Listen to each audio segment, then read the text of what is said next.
மரியாதைக்குரிய செங்கோட்டையன் அண்ணன் அவர்களுக்கு வணக்கம். அண்ணா, யார் வேணா எந்த இயக்கத்தில் வேணா சேரலாம், அது அவங்களோட விருப்பம்.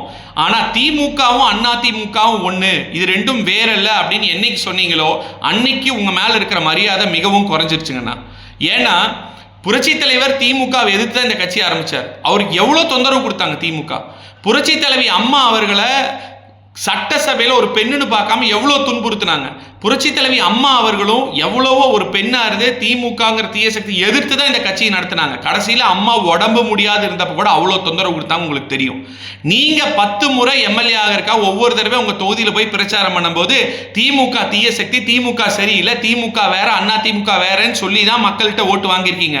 அப்போ ரெண்டு ஒன்றும் தெரிஞ்சுட்டு பொய்யா சொன்னீங்க இல்லையா? இல்லை நீங்க இப்போ எல்லாரும் ஒன்றிணைஞ்சிருந்தாலோ, ஒருவேளை நீங்க இப்போ பொறுப்பில் இருந்திருந்தாலோ அதிமுக ஆட்சியை தான் தூய ஆட்சின்னு சொல்லியிருப்பீங்க. ஏன்? நீங்களே பள்ளிக்கல்வித்துறை அமைச்சராக இருக்கப்போ எத்தனையோ நல்ல திட்டங்களை எடப்பாடியார்கிட்ட அனுமதி வாங்கி எடப்பாடியாரோட தலைமையில் அதை அறிவிச்சு அந்த திட்டத்தையும் பாராட்டி இது அதிமுக நல்ல ஆட்சி, தூய ஆட்சி, அம்மாவின் ஆட்சி நீங்களே சொல்லியிருக்கீங்க. இன்னைக்கு நீங்க வேணா மாத்தி பேசலாம், ஆனால் அதிமுக தொண்டர்கள் மாத்தி பேச மாட்டாங்க. ஏன்னா புரட்சி தலைவர் அவர்கள் இறந்ததுக்கு அப்புறம் அவர் தான் கட்சி தான் அவரே போயிட்டார், கட்சி இருக்காது. நாங்க இதுவரைக்கும் கட்சி இருக்கிற காரணம் தொண்டர்கள். புரட்சி தலைவி அம்மா அவர்கள் மிகப்பெரிய ஆளுமை, இந்தியாவே திரும்பி பார்த்தது. அவங்க இறந்ததுக்கு அப்புறம் அவங்க தான் கட்சி தான் அவங்க போயிட்டாங்கன்னா கட்சி இருக்காதுன்னு சொன்னாங்க. ஆனா இன்னைக்கு வரை கட்சி இருக்குன்னா அதுக்கு காரணம் தொண்டர்கள்.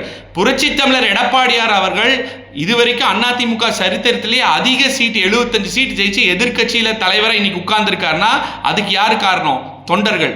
அதனால அம்மா அவர்கள், புரட்சி தலைவி அம்மா அவர்கள் எனக்கு பின்னாடி 100 ஆண்டு காலம் இந்த கட்சி இருக்கும் அப்படின்னு யாரை நம்பி சொன்னாங்க தெரியுங்களா? மன்னிக்கவும், எந்த தனி மனிதனையும் நம்பி சொல்ல, தொண்டர்களை நம்பி தான் சொல்லியிருக்காங்க.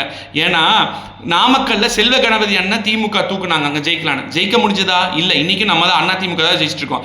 இதே சேடப்பட்டி முத்தையா அண்ணன் மதுரையிலேருந்து தூக்குனாங்க, அதுக்கப்புறம் மதுரையில் நம்ம ஜெயிச்சுட்டு தான் இருக்கோம். இங்கே தோப்பு வெங்கடாச்சலம் அவர்கள் போனதுக்கு அப்புறமா அங்கே சாதாரண ஜேகேங்கிற கிளை செயலாளர் அவர்கள் ஒரு முன்னாள் அமைச்சர் தோப்பு வெங்கடாச்சலம் எடுத்து ஜெயிக்கிறாங்க. டிடிவி தினகரன் அவர்கள் அவர் போய் தனி கட்சி ஆரம்பிச்சு அவ்வளோ பிரஸ் மீட் கொடுத்து ஒரு பிம்பத்தை உருவாக்கினப்போ கடம்பூர் ராஜன் அவர்கள் ஜெயிச்சார். எதுக்காக சொல்றேன்னா, தொண்டர்கள் தான் சும்மா கையெடுத்து கும்பிட்டு எம்எல்ஏ போறங்காட்டிக்கு ஓட்டு விழுகிறது இல்லை.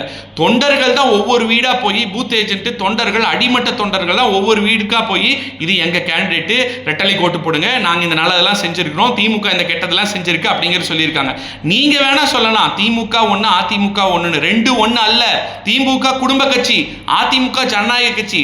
திமுகல அடுத்த 30 வருஷம் ஆனாலும் அவங்க குடும்பத்தில் இருக்கவங்க தான் ஆட்சி பண்ணணும். ஆனா அதிமுக அடுத்த 30 வருஷம் கழிச்சு யாரு வேணா இங்க இருக்கிறவங்க முதலமைச்சராக ஆக முடியும்.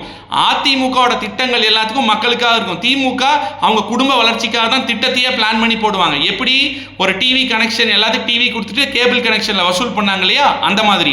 அது எல்லாத்தையும் தாண்டி அதிமுக யாராவது ஒரு உறுப்பினர் தப்பு பண்ணா பயப்படுவாங்க, ஐயோ கட்சி நடவடிக்கை எடுத்துருவோம்னு அம்மாவும் தூக்கி எரிஞ்சிருவாங்க, எடப்பாடியார் தூக்கி எரிஞ்சிருவாரு.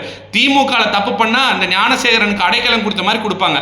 அதனால நீங்க வேணா சொல்லலாம் திமுக அதிமுக வேற இல்லைன்னு. இது ரெண்டும் வேறு வேறு. திமுக தீய சக்தி தான்.